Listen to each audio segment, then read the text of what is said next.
Mesdames, Messieurs, bonsoir, bienvenue sur Africable Télévision.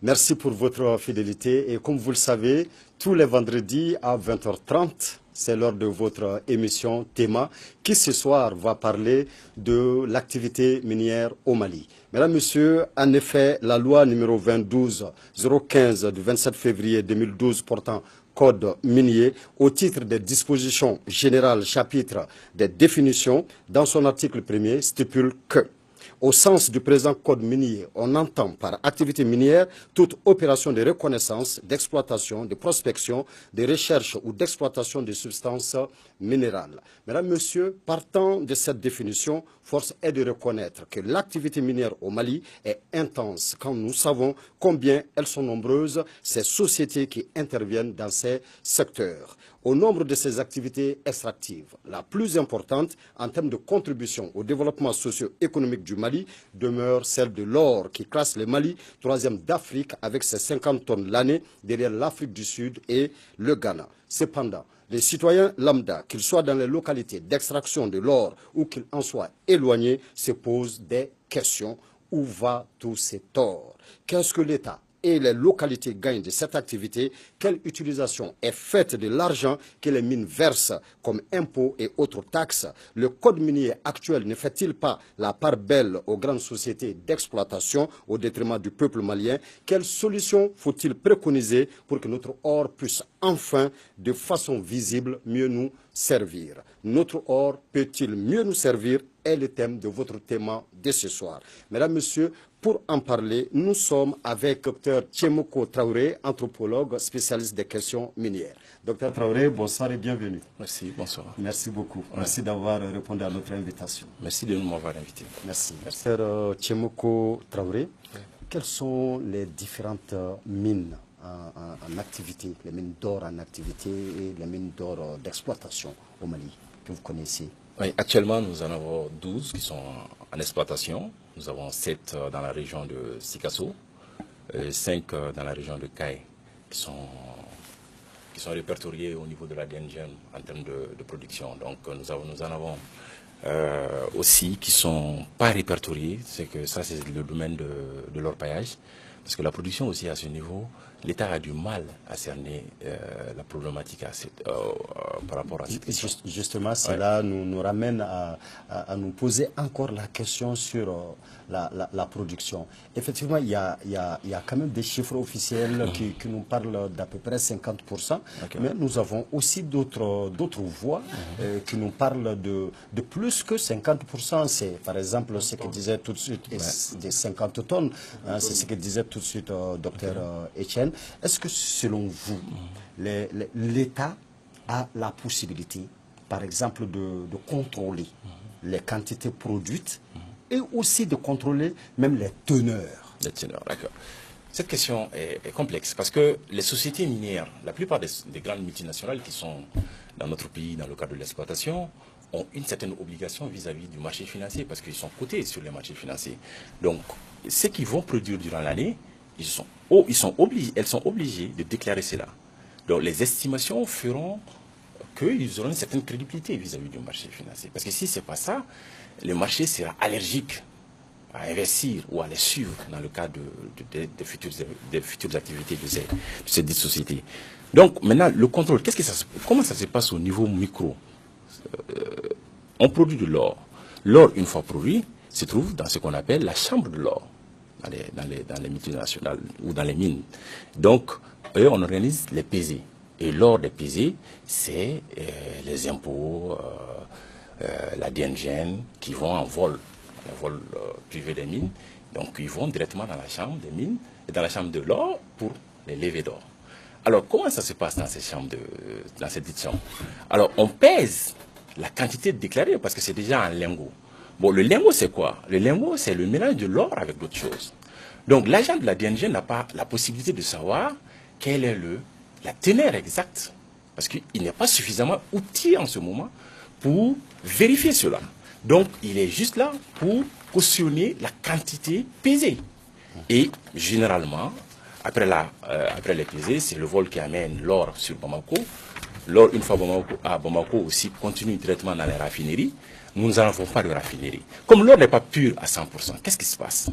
À partir du moment que une multinationale déclare que la teneur est de 18 carats, par exemple, parce que l'or pur, c'est 24 carats, c'est-à-dire chaque 24 parties de l'or, chaque 24 parties de l'or contient réellement le dit minéraire. Donc, sur les 24, si c'est 18, on appelle 18 carats.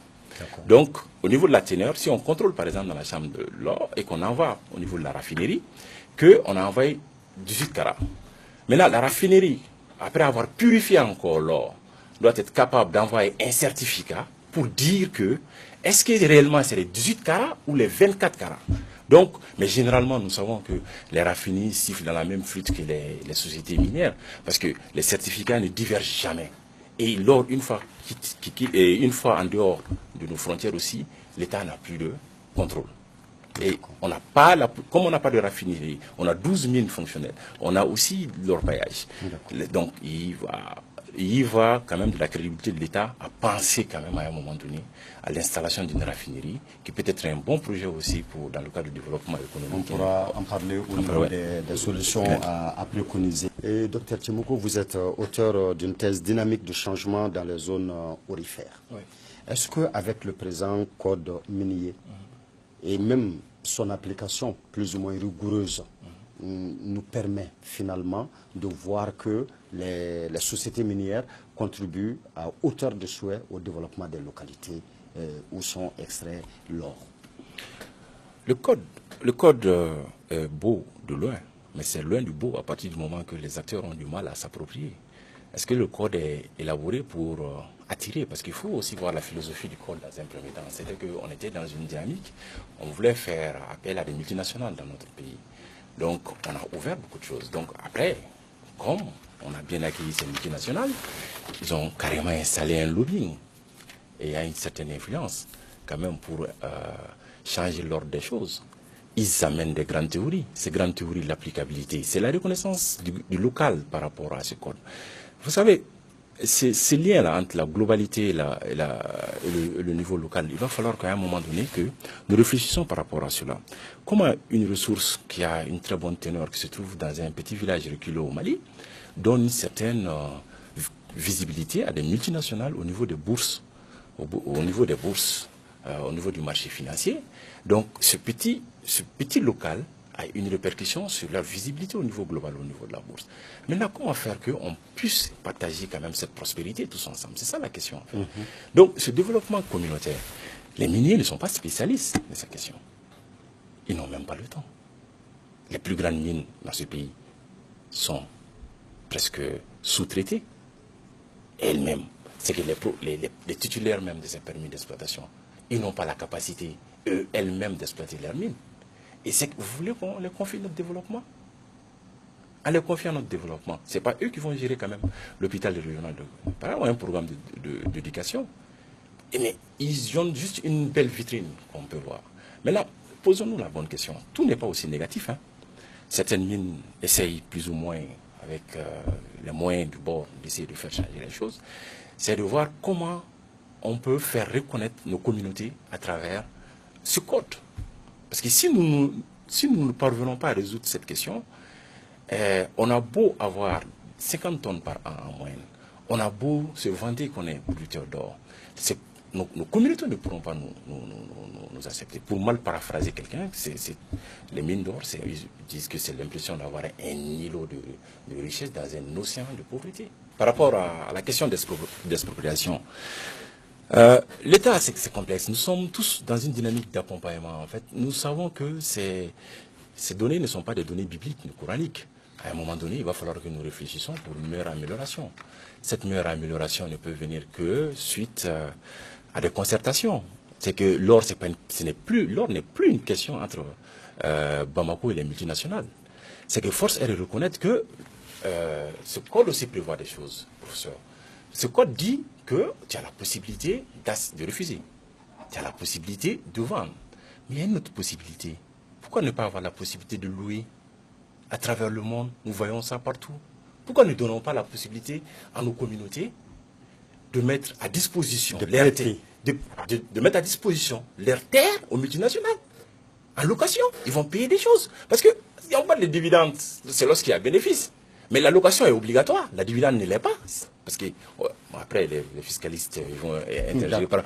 On voit ça même dans certains pays développés.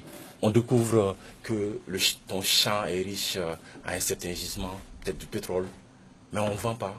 Le puits vient s'installer dans mon champ. Et chaque mois, ça dépend de l'engagement que nous allons avoir. Et là, la prospérité peut être partagée. Mais ce n'est pas la peine de donner 10 millions à des villageois en se disant, pour utilité publique, déplacez-vous. Au niveau local, 10 millions est bien. C'est une grosse somme. Mais c'est quoi pour ces multinationales? C'est quoi pour ces multinationales? Absolument rien. D'accord. Nous savons quand même que, alors, comment on les appelle, les jugements, alors, ont une durée de vie limitée. Tant qu'on les exploite, il arrivera un moment donné où alors tout cet or-là sera exploité et sera fini. Alors du coup, l'argent que nous sommes en train de percevoir en fait de l'exploitation de cet or, alors selon vous, ne doit pas être utilisé, mais vraiment à des fins comme l'éducation, comme la santé, ou alors à créer d'autres entreprises, bref. Et si les mines finissaient d'exploiter l'or, alors que nous ne voyons absolument rien encore, ou en tout cas on ne voit pas quelque chose de significatif, qu'est-ce qu'il faut faire comme politique nous permettant alors de penser un jour à la fin des activités de ces mines-là pour que cela ne soit pas trop ressenti? D'accord. Wow, ça c'est la question est vraiment complexe quand même. Donc la question c'est de voir la contribution. Qui gagne quoi en réalité? Qui gagne combien dans cette histoire si nous essayons de construire le système? Nous avons affaire à des multinationales, pas que des multinationales seulement, parce qu'il y a aussi l'orpaillage qui est une problématique dont peut-être nous allons discuter. Ces multinationales sont... Je fais partie de ceux qui croient que tout peut s'améliorer. On n'est pas là pour dire qu'on a des mauvaises multinationales qui sont venues piller notre richesse. Nous sommes là dans une dynamique. Oui, mais nous sommes là dans une dynamique. Vous n'avez plus beaucoup de temps. Nous sommes dans une minute maintenant. Voilà, nous sommes dans une dynamique de voir qu'est-ce qui a marché chez les autres. Essayons de faire pour que ça marche mieux chez nous. Qui sont ces multinationales? Qui sont les acteurs? Au niveau de la bourse, c'est les banques d'investissement, c'est les fonds de pension. Mais posons-nous la question, nous n'avons pas l'INPS chez nous, nous n'avons pas la caisse de retraite. Pourquoi ne pas prendre nos retraites et investir, sachant que tout est possible, sachant qu'il y a un marché financier, au lieu d'aller en combat contre ce marché financier? Ici, ce combat de coq dont parle le professeur entre les différents ministères par rapport au monopole des rapports, mais essayons, pourquoi ne pas créer un EPA par rapport à la gestion rigoureuse pour avoir un bilan clair de ce que nous avons et rendre cela profitable. Parce que la question c'est ce jour à nouveau. Les multinationales n'ont pas le choix. Ils ne peuvent pas délocaliser les mines. Ce n'est pas une industrie de confection d'habits. Ils sont obligés de rester. Maintenant, c'est comment rester. Et dire que maintenant, nous avons notre regard pour négocier les choses. D'accord. Nous avons notre regard pour négocier les choses. Mais ce qui nous échappe, peut-être vraiment 30 secondes, ça me tient à cœur. C'est, peut-être aux fiscalistes, c'est l'IRVM. On ne parle pas de l'IRVM par rapport à ça. L'impôt sur les revenus des valeurs mobilières. C'est-à-dire que si, sur cet impôt qui est à 15% au Mali, si l'État n'était pas actionnaire de ces mines, normalement, si on taxait ces mines sur... Est-ce qu'on avait la possibilité de taxer ces mines sur 15 ans, et 15%? En les taxant sur 15%, combien allons-nous réellement gagner? Parce que ce dispositif aussi reste à notre disposition. Pourquoi ne pas explorer d'abord? D'accord.